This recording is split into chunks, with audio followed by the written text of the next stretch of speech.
This is the story of the Hitchhiker's Guide to the Galaxy. People of Earth, this is Prostetnik Vogon Jeltz of the Galactic Hyperspace Planning Council. Your planet is scheduled for demolition. My planet was blown up one morning. That's why I'm dressed like this, in my dressing gown. Later, I was thrown off a spaceship, still in my dressing gown. Officer, my name is Ford Prefect. I was born 600 light years from Earth near Betelgeuse. I am a researcher for the Hitchhiker's Guide to the Galaxy. Perhaps the most remarkable, certainly the most successful book ever to come out of the great publishing corporations of Ursa Minor. I think something's got into it. Like gin? Like it's being updated. In fact, I have been shot at, insulted... Stop poking me! Regularly disintegrated. This is my last body, my last life. Deprived of tea. This is my revenge body, my kill Arthur dead body. So I had to fight to get it too. Recently, I crashed into a swamp and had to spend 5 years in a damp cave. And did you have a wonderful time? That is Arthur Dent. He's from Earth, but has been stranded in your prehistoric era for a while. Islington has that effect on people, even 2 million years ago. And now England need just 28 to win the final test. And Fred Midero thing, what on earth is that? It looks like 2 men and a Chesterfield sofa.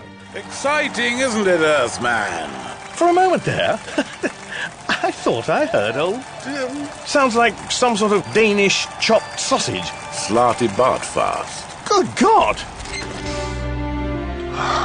Hello, robot.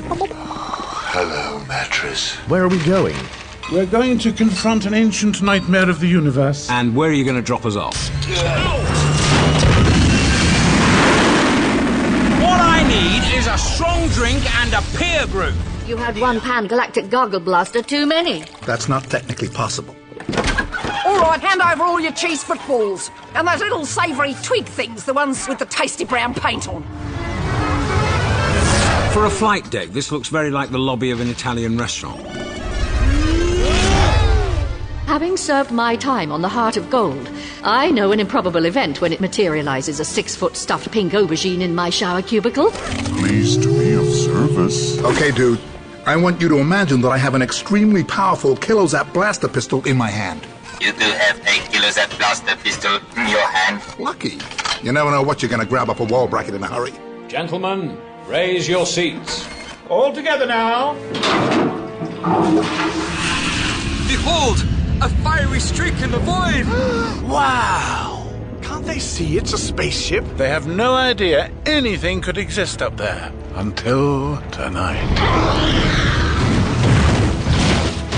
Imagine the impact of this vision on a species whose entire philosophy demands that they are the only sentient creatures in creation. It'll have to go. Look, 1 for yes, 2 for no. Is it dangerous? Think of a number. Any number. 5. Wrong. Oh. If everything you've shown us is true, then we don't stand a Welk's chance in a supernova. What's a Welk got to do with a supernova? It doesn't stand a chance in one. We are going to shoot you. You're kidding. Okay, you're not kidding.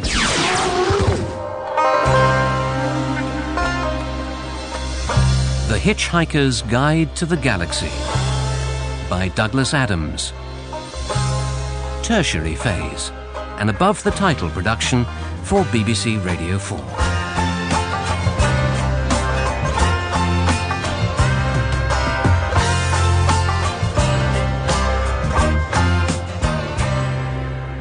Here I am, brain the size of a... No, never mind.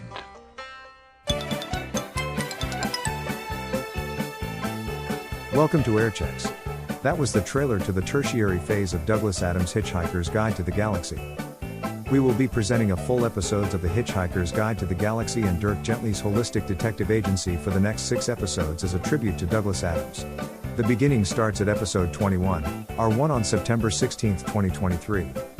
All of the episodes, including those completed after Adams's death, are referred to as fits after Lewis Carroll's The Hunting of the Snark, An Agony in 8 Fits. In 1981, upon a rebroadcast of the 12 episodes of the first 2 series, it was decided that the Christmas episode, which previously had no episode number, would be called Fit the 7th and the episodes in the second series, which had first been billed as Fit the First to Fit the Fifth, representing 5 parts of the second series, would become Fit the Eighth to Fit the 12th. In November 2003, 2 years after Adams's death and 23 years after the production on the secondary phase had ceased, a new radio adaptation of Adams' unadapted novel Life, the Universe and Everything was announced. This would become the 3rd series of The Hitchhiker's Guide to the Galaxy on radio. Dirk Maggs, a friend of Adams, was chosen to create, direct and co-produce the adaptations. Maggs had previously consulted with Adams on potential radio adaptations for the final 3 books in 1993 and 1997. The project was restarted in September 2001 by Maggs, Helen Chatwell, and Bruce Hyman, with help from Jane Belson and Ed Victor. At the time of the announcement, it was stated that the original goal was to transmit the 6-part adaptation of the 3rd novel starting in February 2004, with the remaining 8 episodes comprising the final 2 novels. A 4th and 5th series based on So Long, and Thanks for All the Fish and Mostly Harmless were to have been transmitted in September 2004. Soon after the 6 episodes comprising the 3rd series had been recorded by Above the Title Productions, a minor legal dispute over the online availability of episodes arose between the production company and the Walt Disney Company, which had started production on the Hitchhiker's film, also in 2003. This led to a delay in transmitting the 3rd series and an immediate cessation in the production of Series 4 and 5. 46. Eventually a deal was worked out, and the Tertiary Phase was first broadcast on BBC Radio 4 on September 21, 2004. Here's the beginning of the Tertiary Phase of Hitchhiker's Guide to the Galaxy, entitled Fit the 13th.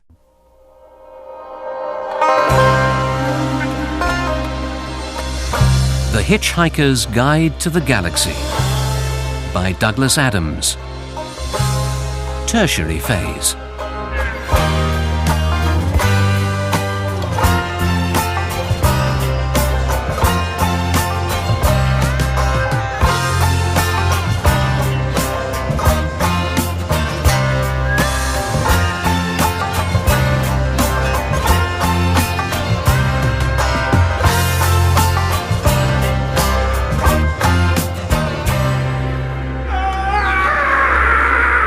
This is the story of The Hitchhiker's Guide to the Galaxy.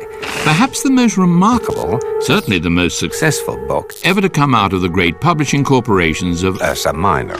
Now in its 7 to the power of 16th edition, it has been continuously revised and upgraded, including being fitted with a highly experimental jog-proof, splash-resistant heat shield.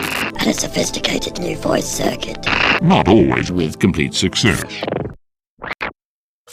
The earliest origins of the guide are now, along with most of its financial records, lost in the mists of time and the document shredders of Megadodo Publications.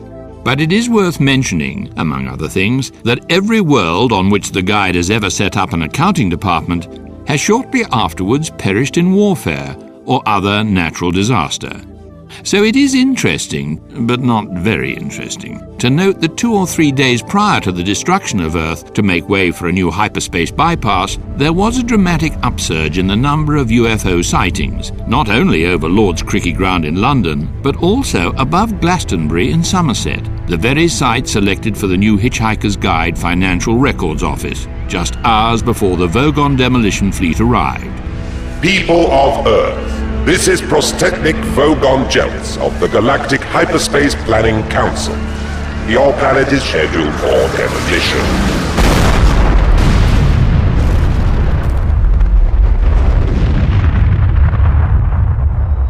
So that would seem to have been that, as far as the Earth was concerned, except that there were 3 survivors. Arthur Dent had basically assumed that he was the only native ape-descended Earthman to escape from the Earth, because his only companion, disconcertingly called Ford Prefect, had revealed himself to be a Hitchhiker's Guide researcher from somewhere near Beetlejuice. And not from Guildford after all. So when, against all conceivable probability, they were rescued by a ship piloted by the infamous Zaphod Beeblebrox, and were astonished to find him accompanied by a certain Trillian, once Tricia Macmillan, a rather nicely descended ape person that Arthur once met at a party in Islington, it could only be because their ship was powered by the infinite improbability drive. Which of course it was.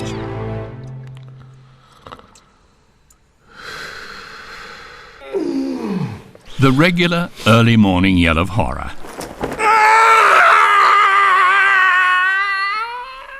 was the sound of Arthur Dent waking up and suddenly remembering where he was. Islington has that effect on people, even 2 million years ago. Arthur has been living in the prehistory of the insignificant little blue-green planet where he was born, some 2 million years later, which is a terribly lonely position for any being other than a member of the species Hurrah-Hurrah to find itself in. Members of the species Hurrah-Hurrah would of course take it in their stride, because they live backwards in time anyway, and find that getting the business of sagging bottoms and death out of the way at an early stage prepares the way for an increasingly wonderful time after your midlife crisis celebration, finishing in a really quite extraordinarily pleasant birth. They are also the only race known actually to enjoy hangovers, because they know it guarantees that a tremendously good evening will ensue. Arthur Dent is not, however, one of their number, and takes it hard. He's also cold and damp and extremely lonely. Looks like it's you and me again today, Horse Chestnut. He hasn't seen Ford Prefect for 4 years, and life has, as a result, been quieter than an uneventful Tuesday in the petrified dust bowls on the abandoned fourth moon of Narp. In fact, so astoundingly quiet that he hasn't been blown up, thrown out of spaceships, sucked through space, or even just insulted. Except for once, one evening just 2 years earlier. Evening, Sycamore 1. Evening, Sycamore 2. Evening, Ash. Evening, Elm. Ugh, be like that. Bloody elms. You try to be polite, and where does it get you? I don't know why What's that? Good heavens! Look! Can you see what I see? All right, I know you're only a sycamore. You could at least pretend. It's a spaceship! A beautiful, gleaming, silver spaceship! No, Sycamore 1, I'm not imagining it. We can escape. At least, I can escape. I know how that must sound, Sycamore 1, but your roots are here. It's landing right in front of us! I'm saved!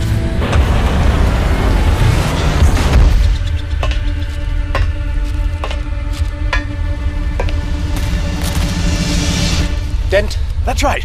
I'll just get my pouch. You're a jerk. What? Arthur Dent, Arthur Philip Dent. What is it? You're a jerk. A complete arsehole. Hey-ho. But... And stop whining, you snivelling little drip. Hey! What is this? Wait a minute! Come back here and say that! Who the hell do you think you are?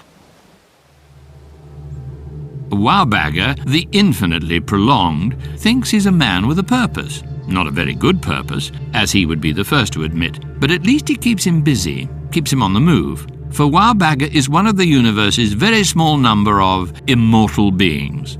Those born to immortality instinctively know how to cope with it, but Wowbagger's not one of them. Indeed, he's come to hate them, and he refers to them succinctly and often as the load of serene bastards. The load of serene bastards? He had his immortality inadvertently thrust upon him by an unfortunate accident with an irrational particle accelerator. Oh dear. A liquid lunch. Oops. And a couple of rubber bands. The precise details of the accident are unimportant, as no one has ever managed to duplicate the exact circumstances under which it happened. Though many people have ended up looking very silly, or dead, or more usually both, in the attempt. To begin with, it was fun. He had a ball, living dangerously, taking risks, cleaning up on high-yield long-term investments, and just generally outliving the hell out of everybody. But even the joys of immortality can't last forever. Computer. Yes? I'm incredibly fed up. Oh, dear. It's the eternity of these Sunday afternoons I can't cope with. That and the terrible listlessness that starts to set in about 2:55. What is the time, by the way? It's 9:30 a.m. in the morning. Oh, well. I mean, I've had all the baths I can usefully have, haven't I? You have indeed. And as the afternoon moved relentlessly on to 4 o'clock, he would enter the long, dark tea time of the soul. And so things began to pall for him. The smug smiles he used to wear at other people's funerals started to fade. He began to despise the universe in general and everybody in it in particular. And thus he conceived his purpose. I will insult the universe. I will insult everybody in it. Ridiculous. Is he all right? Look, it's utterly impossible. Think of all the beings being born and dying all the time. I don't care. I will insult them all. Individually. Personally. One by one. And in alphabetical order. There are cakes over there if you want them. He equipped a spaceship that was built to last with a computer capable of keeping track of the entire population of the known universe, plotting the horrifically complicated itineraries involved, and joining up the resultant dots in the hope of randomly drawing a rude word. When people protested further, he would merely fix them with a steely look and say, "It passes the time. Computer." Still here. Where next? Computing. Folfanger. Fourth world of the Folfanger system. Estimated journey time, 3 weeks. Yes. There to meet with a small slug of the genus Earth Uphill Iptenu. I believe that you had decided to call it a brainless prat. What network areas are we going to be passing through in the next few hours? Cosmovid, ThinkPix, and Home Brainbox. Any movies I haven't seen 30,000 times already? No. There's angst in space. I get enough of that at home. But you've only seen that 33,517 times. Wake me for the second reel. All Arthur Dent found to do to pass the time was to make himself a pouch of rabbit skin, which would be useful to keep things in. Then one day he woke up in his cave, as usual.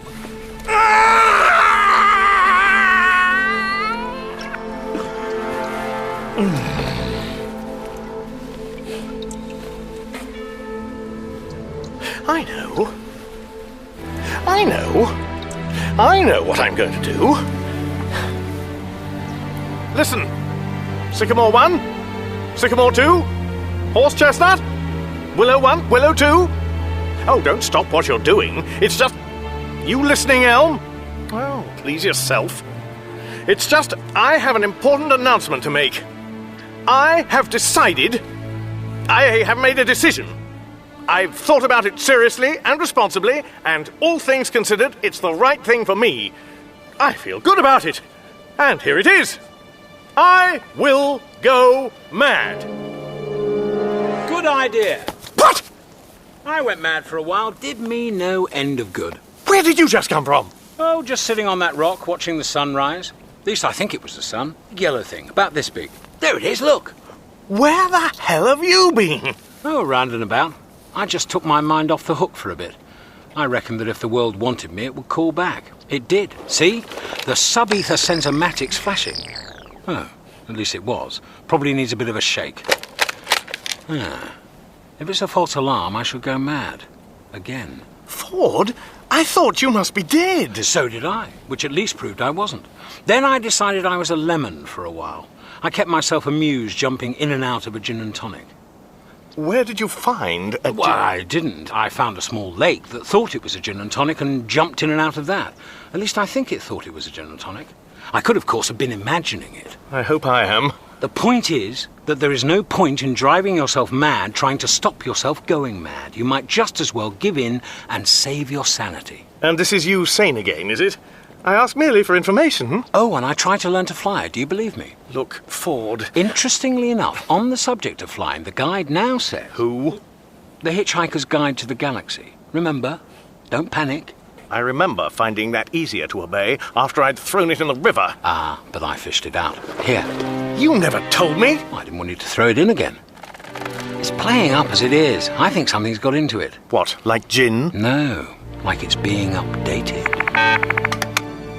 The Hitchhiker's Guide to the Galaxy has this to say on the subject of flying.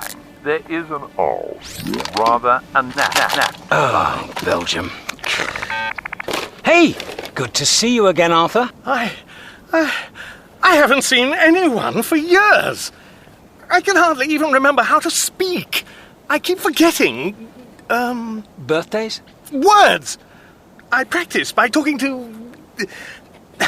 What are those things people think you're mad if you talk to, like George III? Kings? No! The things he used to talk to. We're surrounded by them, for heaven's sake. Trees! Huh. I practice by talking to trees.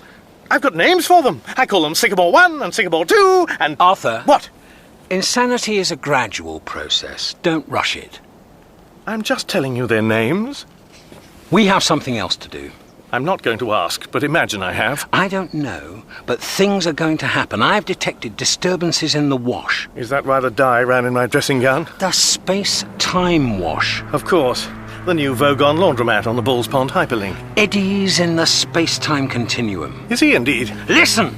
There seem to be some pools of instability in the fabric of space-time. Not to mention the fabric of my dressing gown. Arthur! The difficulty with this conversation is that it's very different from the ones I've mostly had recently, which, as I explained, have mostly been with trees. They weren't like this. Except the ones with elms used to get a bit bogged down. Will you listen? I have been, but I don't think it's helping. Oh, dear suffering Zarquon! Look! The sensormatic is flashing. Either it's a moving disturbance in the fabric of space-time, an eddy, a pool of instability somewhere in our vicinity. Or a flat battery. The flashes are getting stronger. There! Behind that sofa! Why? Is there a sofa in that field? I told you eddies in the space-time continuum. Then tell him to come and collect his sofa. Arthur! That sofa is there because of the space-time instability I've been trying to get your terminally softened brain to come to grips with. It's been washed up out of the continuum. It's cosmic jetsam. It's our only way out of here. Come on! It's flying away from us. Yeehaw! Towards you, heading off! It's turning towards the trees! After it, watch out for the ditch! Ford, this is almost fun! Whatever that was. What? I mean, it's not often a day goes so perfectly to plan, is it? Come on! Damn! Missed it! Only a few minutes ago, I decided I would go mad! And here I am, already! Chasing a Chesterfield sofa across the fields of prehistoric Earth, watching out for a non-existent ditch! Ah! Get round the other side, that's it, jump into it! Come on, Arthur, jump!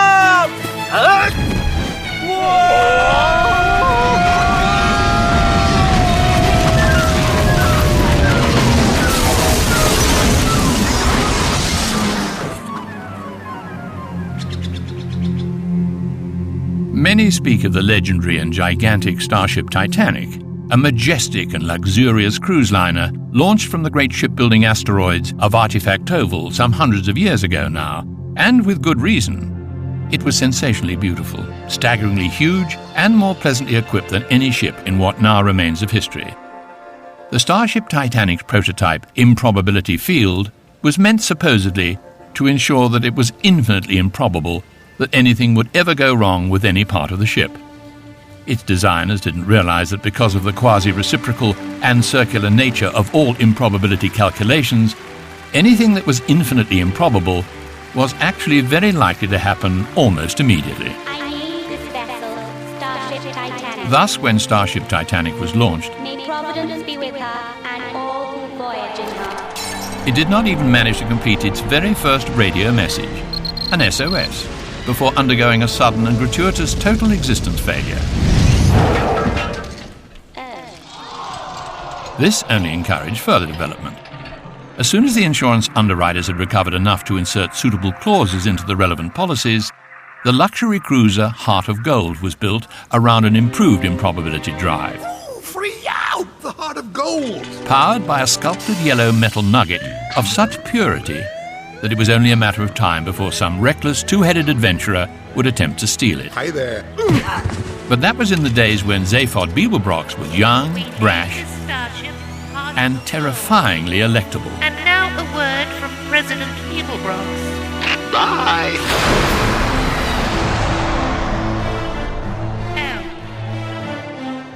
Now he is older, brasher, and not in a mood to entertain the automated systems that once made the Heart of Gold a play being's dream. Pleased to open for you. Zark off. Thank you. Oh, have a nice day. and ruin a perfectly good hangover? Zaphod, you're spilling that everywhere. Oh, Zark. Thanks, baby. I better send another one down to check the first one's okay. Weird. It's like my stomach's holding a party and I'm not on the guest list. There's no one chasing us. We're free for the first time in ages. Freedom, yeah. Here I am, Zaphod Beeblebrox. I'm the coolest guy since cryogenics, and I've got a girl with whom things seem to be working out pretty well. Are they? I should be feeling extremely hoopy about life right now. Except I'm not. Look, let's go somewhere. Travel. See the universe. Come on. There's nothing the improbability drive can't do. Yeah, like, provided you know exactly how improbable it is that what you want it to do will ever happen. What did happen, by the way?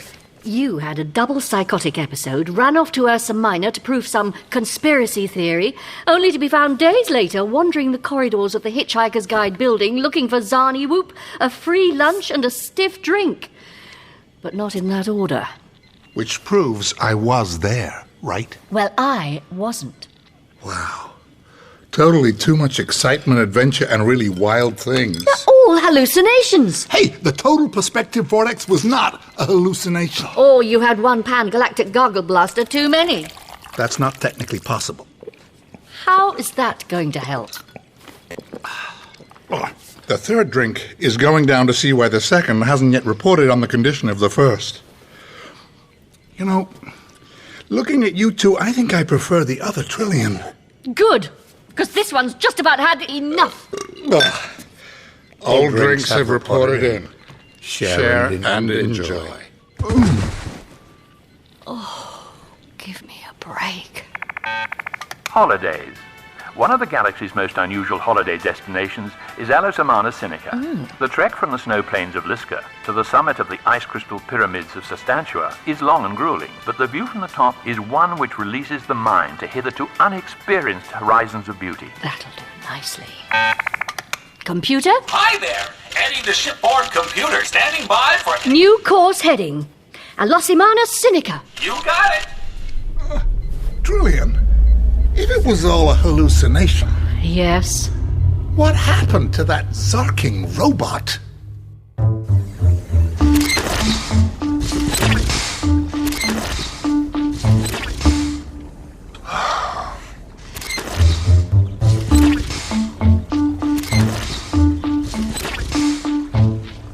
Another world, another day.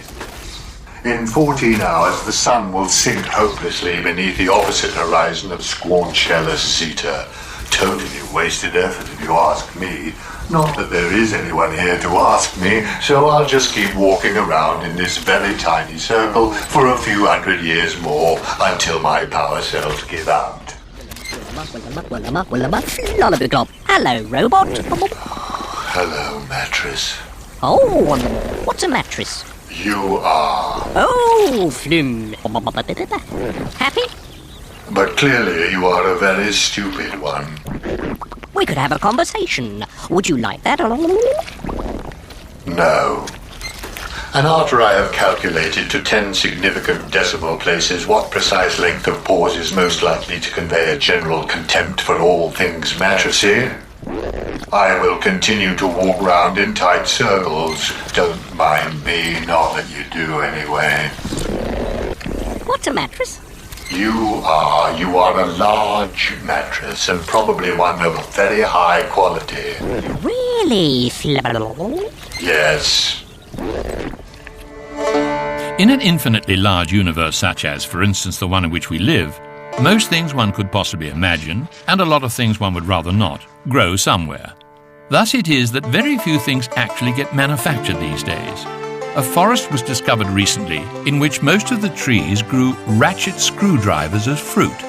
The life cycle of a ratchet screwdriver fruit is quite interesting. Once picked, it needs a dark, dusty drawer in which it can lie undisturbed for years.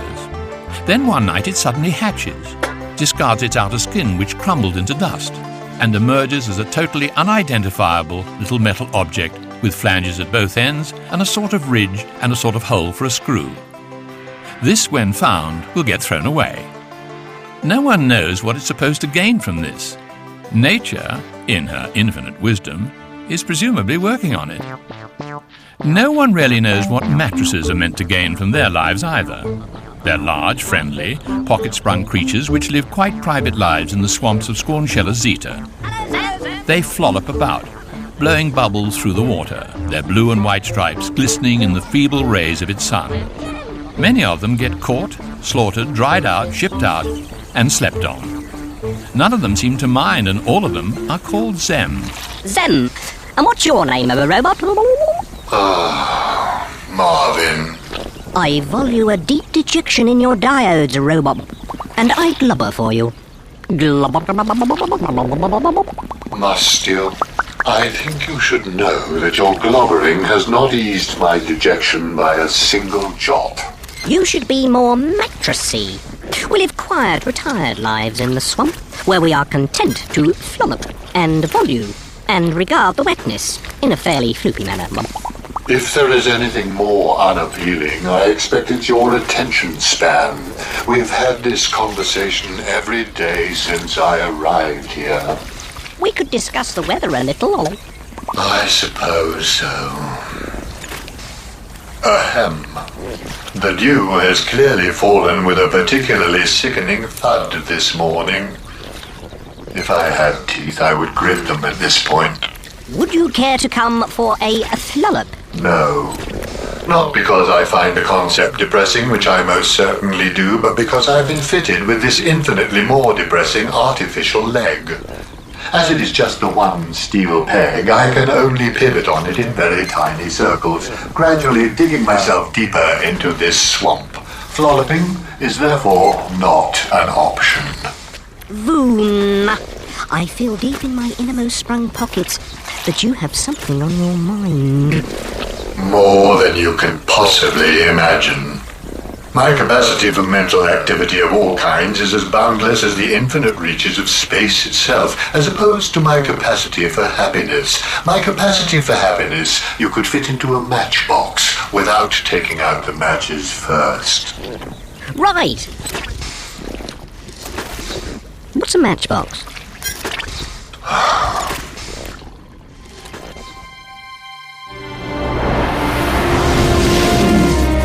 We are in parking orbit over Losimana Sinica, guys! Where?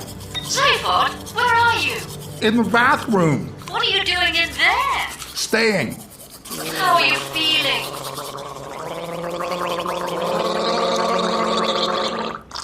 Is that as bad as it sounds? Hey, I was worse earlier. But then I thought I could look for someone in the universe more miserable than me. Halfway to the bridge, I realized that it might be Marvin. So I'm going back to bed. We're parked over at Losimana Sinica. It looks beautiful from the teleport room. Sure. We could go down later. Hey, no, thanks. Please. I deactivated all the kitchen synthematics. I've prepared the most fabulous meal for you. Oiled meats, scented fruits. Yeah. And I've got a first-class degree in mathematics and a doctorate in astrophysics, but we'll let that pass. Zayford? I'm not hungry. I've put some on a tray. If you don't want the candlelit supper, you can eat it in bed. Either way, we should talk things through. No. Is that all you've got to say? I'll take that no as a yes. Enough! Eddie, activate teleporter. Destination? Planet surface? Random coordinates. Transport me the hell out of Zayford Beeblebrox's life. You got it!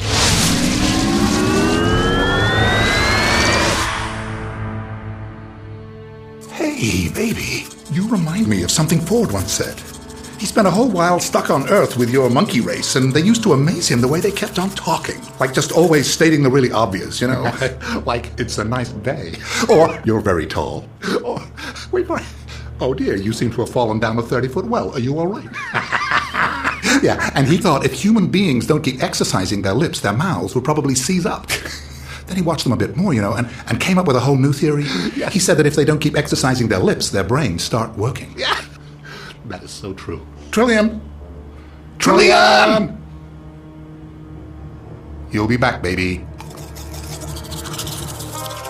What will become of Trillian now she has escaped the gravitational pull of Zaphod Beeblebrock's ego? Where in the space-time continuum are Arthur Dent and Ford Prefect likely to wash up? And what vital issues pivot on Marvin's artificial leg? Find out in the next bipodal part of the Tertiary Phase of The Hitchhiker's Guide to the Galaxy. In that episode of The Hitchhiker's Guide to the Galaxy by Douglas Adams, Peter Jones and William Franklin were the book. Simon Jones played Arthur Dent, Geoffrey McGivern, Ford Prefect, Mark Wing-Davey, Zaphod Beeblebrox, Susan Sheridan, Trillian, and Stephen Moore was Marvin. Roger Gregg played Eddie, Andy Taylor, Zem, and Toby Longworth was Wowbagger. The announcer was John Marsh. The surround mix was by Paul Dealey, and the live FX by Ken Humphrey. The script editor was John Langdon, and the music was by Paul Wicks-Wickens. The production assistants were Laura Harris and Joe Wheeler. The programme was adapted, directed, and co-produced by Dirk Maggs. The producers were Helen Chatwell and Bruce Hyman, and it was an above-the-title production for BBC Radio 4.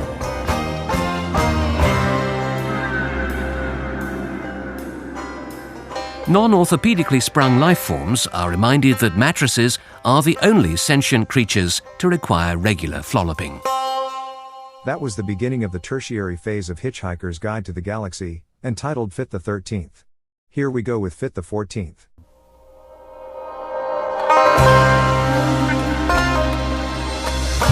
The Hitchhiker's Guide to the Galaxy by Douglas Adams. Tertiary Phase.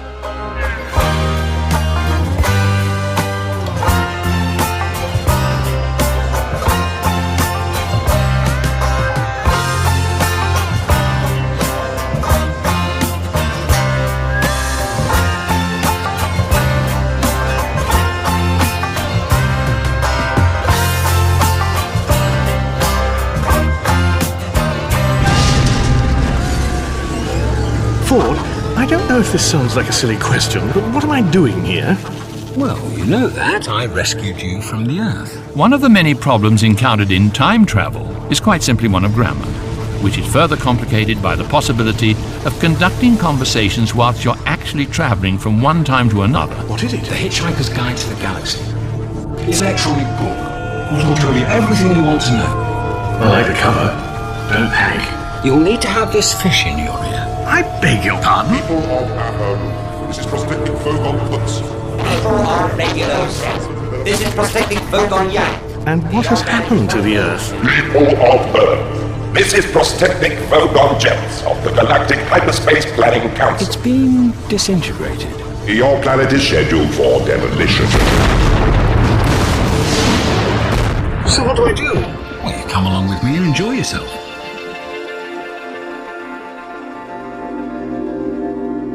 The Encyclopedia Galactica has much to say on the theory and practice of time travel, most of which is incomprehensible to anyone who hasn't spent at least 4 lifetimes studying advanced hypermathematics. And since it was impossible to do this before time travel was invented, there is a certain amount of confusion as to how the idea was arrived at in the first place. The most plausible rationalization states that time travel was, by its very nature, discovered simultaneously at all periods of history. But this is clearly bunk.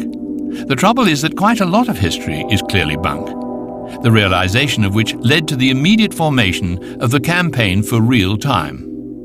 It was during its inaugural strategy meeting and coffee morning, at which it was formally agreed a real time was being had by all, that the news broke that not only had the great cathedral of Challism been pulled down in order to build a new negative iron refinery, but that the construction of the refinery had taken so long and had to extend so far back into the past in order to allow negative iron production to start on time, that the Cathedral of Challism had now never been built in the first place.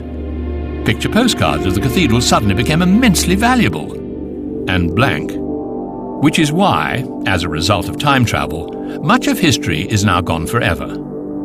In a footnote, the Campaign for Real Timers explained that just as easy travel eroded the differences between one country and another, and between one world and another, so time travel is now eroding the differences between one age and another. The past, they say, is now truly like a foreign country. They do things exactly the same there.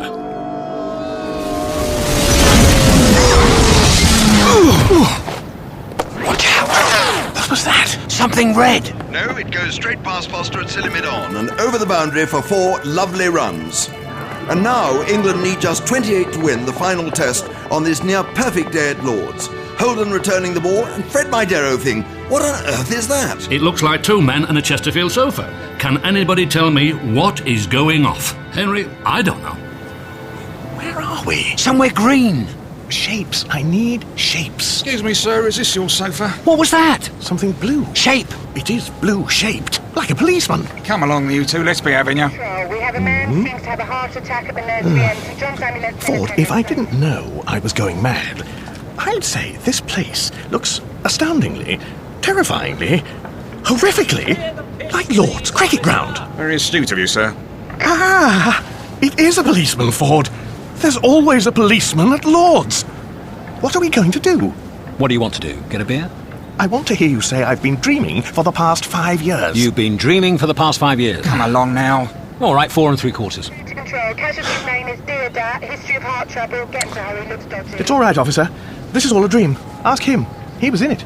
Dreamy, eh? Account for the dressing gown, would it? Oh, no. The dressing gown's just a hallucination, you see. It's what I was wearing when the Earth was demolished to... I've got a bone in my beard. I've got a beard. Tell you what I'll do. I'll be the one over there passing out. How about that? Good idea? Officer, my name is Ford Prefect. I was born 600 light years from Earth near Betelgeuse. I am a researcher for the Hitchhiker's Guide to the Galaxy. Bit old for student pranks, aren't we, sir? That is Arthur Dent. He's from Earth, but has been stranded in your prehistoric era for a while. Yes, well, just don't let it happen again.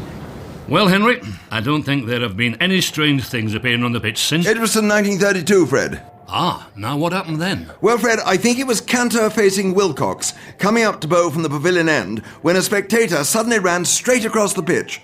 There's nothing actually very mysterious about that, is there? No, but he did claim to have seen something materialise at Silly-Mid-On, an alligator of some kind, if you can believe it, but no one was able to get a very detailed description. They offered to give him some lunch, but he explained that he'd already had rather a good one, so the matter was dropped, and Warwickshire went on to win by 3 wickets.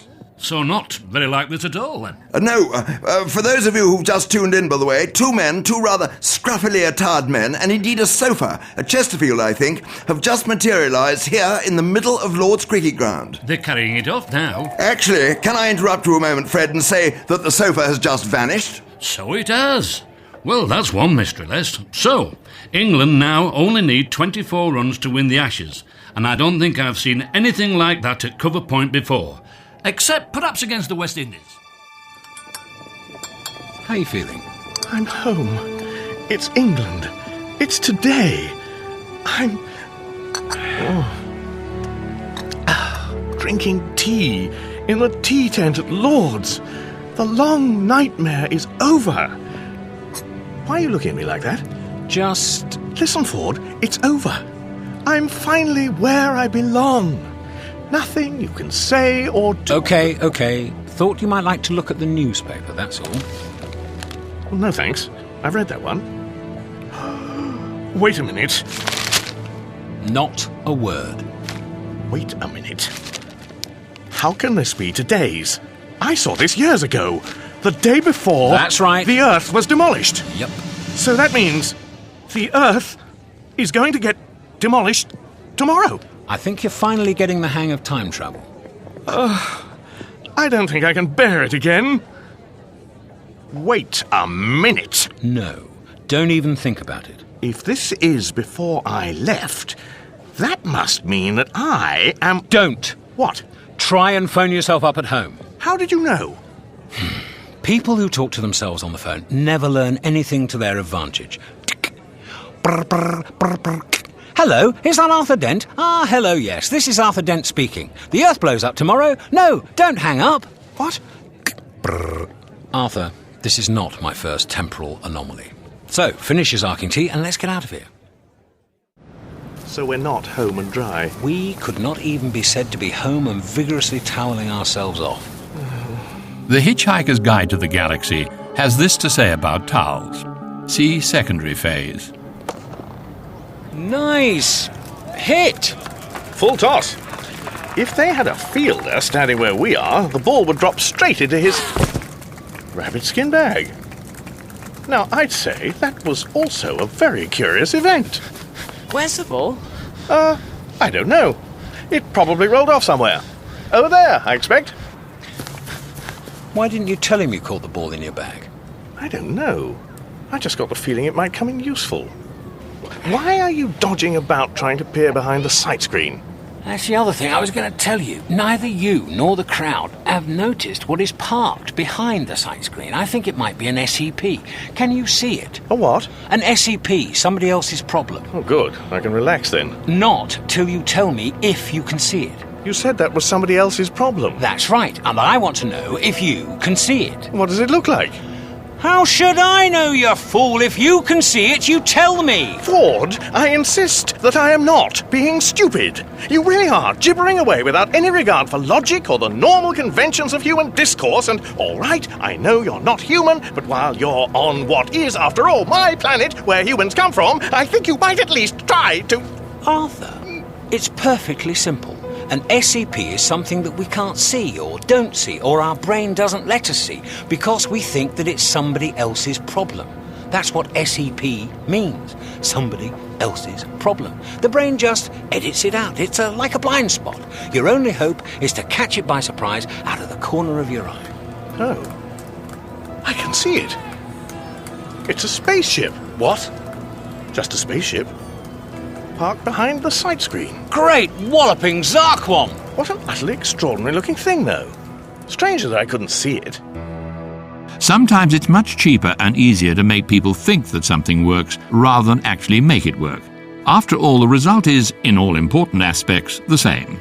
The extraordinary looking spaceship was not actually invisible or anything hyper-impossible like that. The technology involved in making something properly invisible is so mind-bogglingly complex that 999,999,999 times out of a billion, it's simpler just to take the thing away and hide it. For instance, the ultra-famous sciento-magician Ephrafax of Wug once bet his life that given a year, he could render the great mega-mounted Magramal entirely invisible. Having spent most of the year fruitlessly jiggling around with immense Luxo valves and refracto nullifiers and spectrum bypasso-mats, he finally realized, with 9 hours to go, that he wasn't going to make it. I can still see it. So he and his friends, and his friends' friends, and his friends' friends' friends, and some friends of theirs who happen to own a major stellar trucking company, put in what is now recognized as being one of the hardest nights' work in history. And sure enough, Magramal was no longer visible. He lost the bet, and therefore his life, because he was unable to A, just say abracadabra and put it back, and B, account for the suspicious-looking extra moon overhead. The somebody else's problem field is much simpler, more effective, and can be run for over 100 years on a 9-volt battery. This is because it relies on people's natural predisposition not to see anything they don't want to, weren't expecting, or can't explain. If Ephrafax had, instead of trying to render Magramal invisible, merely rendered it pink and then erected a cheap somebody else's problem field around it, then people would have walked past the mountain, round it, even over it, and simply never noticed that the thing was there. Meanwhile, events of universe-shaking magnitude are gathering to a climax. That's the end of the game! Why is everybody trying to get at those guys in the middle? What have they done? Won the Ashes! The what? Exciting, isn't it, Earthman? The hallucinations just keep on coming, Ford. For a moment there, I thought I heard old... what's his name? You know, sounds like some sort of Danish chopped sausage. Slarty Bartfast. I think your team has just won, Earthman. Hello, Slarty Bartfast. You are English, aren't you, Earthman? Yes, What on earth are you doing here? Or rather, I don't know what I mean. Winning the Ashes. You must be very proud. I must say I'm rather fond of cricket myself. Almost entertainingly dull. Though I wouldn't want anyone outside this planet to hear me say so. Oh, dear. What are you doing here? I thought something terrible had happened. Something terrible is about to happen. That's generally true, isn't it? Look, if that monstrosity is your ship, can you give us a lift? Patience, Ford Prefect. It's just that this planet's about to be demolished. I know. And, well, I just wanted to make the point. Earthman, explain precisely to me what ceremony is now taking place at the centre of the field. Pitch. It is a little puzzling. You want me to explain something to you? Well, that's the presentation of the ashes to the winning captain. It's just that if we don't go soon, we might get caught in the middle of it all again, and there's nothing depresses me more than a planet being senselessly destroyed. I see. And these ashes are in that tiny pottery urn? Yes. Except, I suppose, being on it when it happens. Patience. Great things are afoot. That's what you said last time. They were. Well, true. Meet me at my ship in 2 minutes. Where are you going? I have something of vital importance I have to do. I know! You've got to get us off this planet! The players are lined up as the urn containing the ashes is presented to the captain of the winning team. A wonderful moment, isn't it? But there's an elderly gentleman apparently overcome with the heat, looking just a little bit like Moses. And I do declare he's demanding that he should be given the urn. I must have the ashes. They are vitally important for the past, present, and future safety of the galaxy. Do you mind? What in the name of Zarkin Fardwax is the old fool doing? I have no idea. Interesting. That's the second spaceship we've seen at Lord's today. And to think I woke up in a prehistoric cave this morning. It's very impressive, hanging up there. Much sleeker than Slarty Bartfast's, isn't it? The hatch is opening. 1, 2, 3... Is that a cricket team arriving from some other galaxy? Or another publicity stunt for Australian margarine? 10, 11, all in white, carrying bats and balls. And flying down with cricket pads. No, rocket pads on their shins. How's that? They're dressed like cricketers, but they're robots. What was that? Hey! We must get to the ship. What is this? I don't want to know. This is not my planet. I didn't choose to be here. I don't want to get involved. Well, Fred, the Supernatural Brigade certainly seems to be out in force here at Lord's today. What I need is a strong drink and a peer group. It's incredible! They're doing a bizarre parody of batting strokes, except that every ball they hit explodes where it lands. I can see that. I do not know why they are doing this, but that is what they are doing. They're not just destroying Lords, they're sending it up. Ford, they're taking them... Precisely. We declare. They don't hang about. No.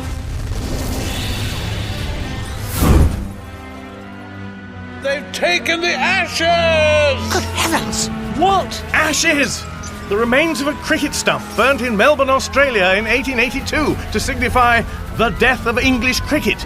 A trophy. It's an Earth thing that they have come and taken. Strange thing to want to tell us. Strange thing to take. Strange ship. Clever how it just appeared 1 minute and disappeared the next. Not the robot ship, this ship. Good Lord. This is Slarty Bartfast's ship. It looks very different close up. Ah, that's the somebody else's problem field at work. Now you can clearly see the ship for what it is, simply because you know it's here, whereas no one else here can. Probably because close up, it looks much less like a spaceship and much more like a small, upended Italian bistro. Yes, I know, but there is a reason. Come, we must go. The ancient nightmare has come again. Doom confronts us all. We must leave at once. I fancy somewhere sunny. Wait a minute. Ford, you won't believe this, but there's another spaceship landing near that ambulance. Come on, Arthur, we're leaving. Wait a minute! I think I recognize it!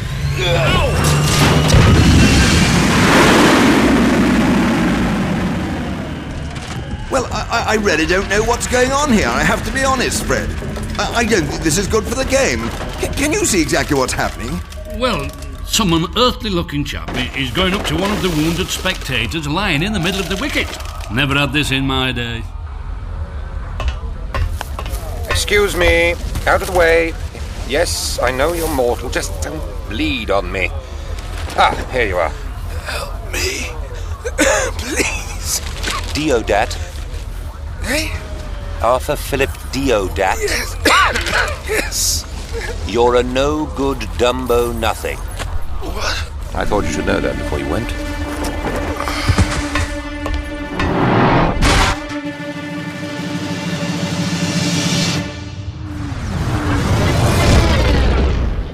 Nice mover. Shame about the decor. What did you say? For a flight deck, this looks very like the lobby of an Italian restaurant. Deep in the fundamental heart of mind and universe, there is a reason. I'd say the fundamental heart of mind and universe can take a running jump. This spaceship is complete pants. It's not very high-tech, is it? Plastic ivy, cheap tiles, and those raffia-wrapped bottles you're trying to fit candles in. The flight controls. I refuse to be surprised. Hold tight, please. Whoa. Oh, on the other hand, I can't deny that the way it moves makes the Heart of Gold seem like an electric pram. How far did we just travel? Oh, about two-thirds of the way across the galactic disk, I would say, roughly. Not bad. Where are we going? We're going to confront an ancient nightmare of the universe. And where are you going to drop us off? I will need your help. Come. There's much I must show you and tell you. Where's he going? Up that green spiral staircase. How should I know? We'd better follow him. My doctor says that I have a malformed public duty gland and a natural deficiency in moral fibre, and that I am, therefore, excused from saving universes. The Central Computational Area. Good grief. Are these all robots? Yes. And this is where every calculation affecting the ship in any way is performed. Of course, and it had to look like... Yes, I know what it looks like. But it is, in fact, a complex four-dimensional topographical map of a series of highly complex mathematical functions. It looks like a joke.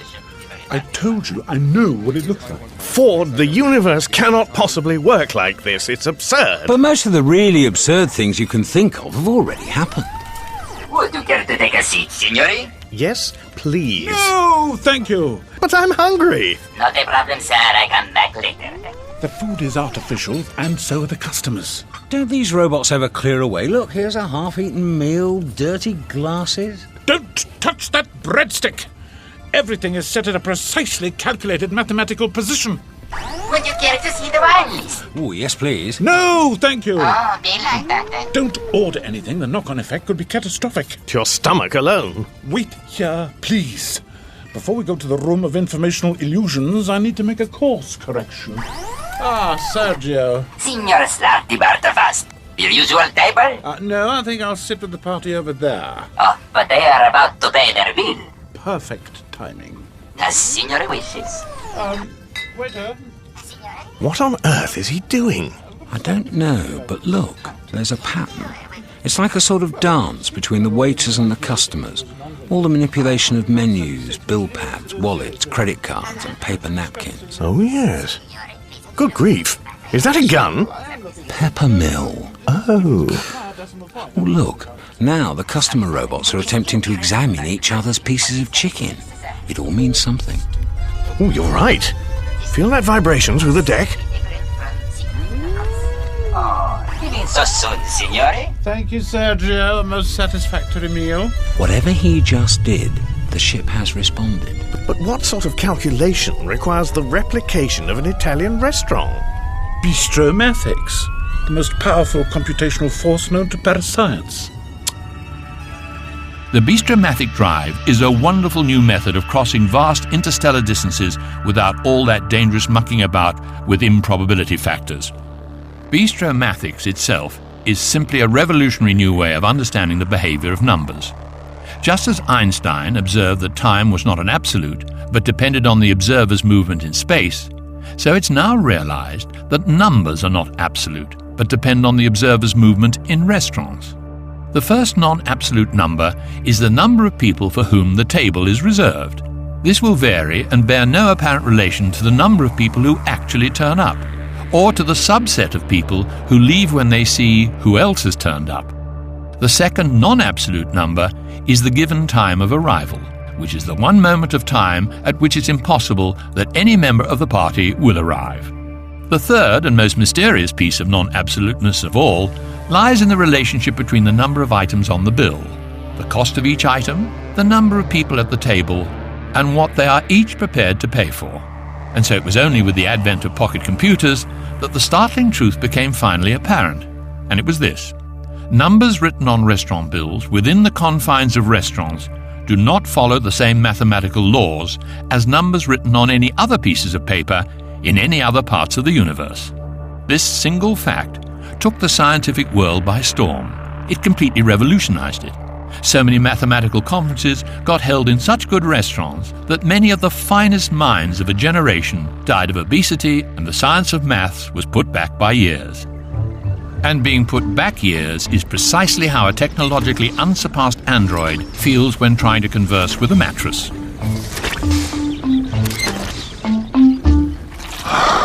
I sense a deep dejection in your diodes, robot. It saddens me. And I globber. Globber? Don't you think it's discouraging enough you being born a mattress without having to globber like that? That is what we mattresses do. Unless we're flolloping. Some of us flurble. Others are taken away to be slept on. But as all of us are called Zem, we never know which. Why are you walking in circles?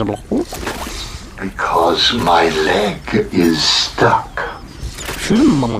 It seems to me that it is a pretty poor sort of leg. I expect that you find the idea of a robot with an artificial leg pretty amusing. You should tell your friends Zem and Zem when you see them later. They'll laugh if I know them, which I don't, of course, except insofar as I know all organic life forms, which is much better than I would wish to. My life is but a box of worm gears. But why do you just keep walking round and round in circles? Ask me if I ever get bored. Do you? I gave a speech once. You may not instantly see why I bring the subject up, but that is because my mind works so phenomenally fast. Do you know, I am at a rough estimate 30 billion times more intelligent than you? Think of a number. Any number. 5. Wrong. Oh. You see? Tell me of the speech you once made. Go on. I delivered it over there, about a mile distance. I would point, but this arm has been welded to my side. I was somewhat of a celebrity at the time, on account of my miraculous and bitterly resented escape from a fate almost as good as death in the heart of a blazing sun. You can guess from my condition how narrow my escape was. I was rescued by a scrap metal merchant. Imagine that. Here I am, brain the size of a... Oh, never mind. He it was who fixed me up with this leg. Hateful, isn't it? He sold me to a mind zoo. I was the star exhibit. I had to sit on a box and tell my story whilst people told me to cheer up and think positive. The speech, Flurble. I long to hear of the speech you gave in the marshes. There was a bridge built across the marshes. A cyber-structured hyperbridge hundreds of miles in length to carry ion buggies and freighters over the swamp. It was going to revitalize the economy of the Squanchella system. They spent the entire economy in building it. They asked me to open it, poor fools. I stood on the platform. For hundreds of miles in front of me and hundreds of miles behind me, the bridge stretched. Did it glitter? It glittered. Did it span the miles majestically? It spanned the miles majestically. Did it stretch, like a silver thread far out into the invisible mist? Yes. Do you want to hear this story? No, Flurble. I want to hear your speech. This is what I said. I said, I would like to say that this is a very great pleasure, honor, and privilege for me to open this bridge, but I can't because all my lying circuits are out of commission. And to make matters worse, which I never have to anyway, I hate and despise you all and declare this hapless cyberstructure open to the unthinkable abuse of all who wantonly cross her. Then I plugged myself into the opening circuits. The entire 1,000-mile-long bridge spontaneously folded up its glittering spans and sank weeping into the mire, taking everybody with it. Vroom! You were not bored that day. Contrary to all recent experience, no. Does this great ship suddenly hanging in the sky bore you? It depends on what those white robots flying down from it have in mind. Nothing pleasant, I expect. Up stumps. I suppose it takes all 11 of you to remove an artificial leg. Of course. Leg beef are wicked. You see the sort of thing I have to contend with? I think... Change of batting order. Typical.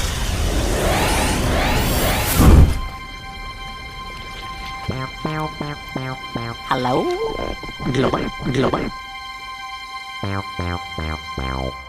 What arbitrary stroke has removed Marvin from his mattress swamp?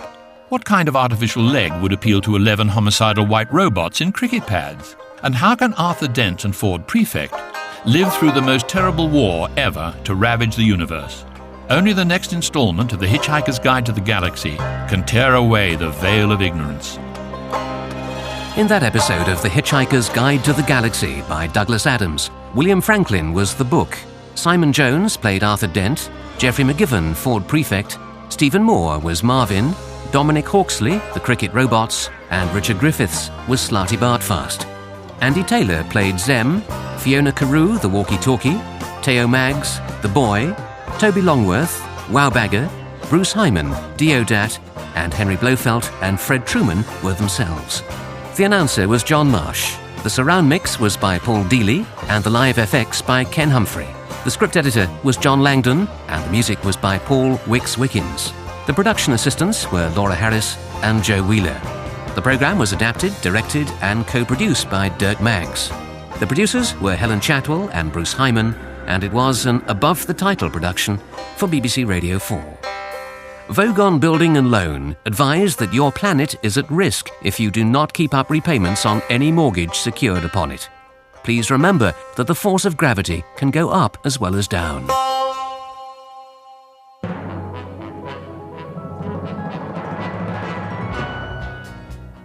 That was 5th the 14th of The Hitchhiker's Guide to the Galaxy. Well, that's it for this hour of air checks. We will have more in the next hour.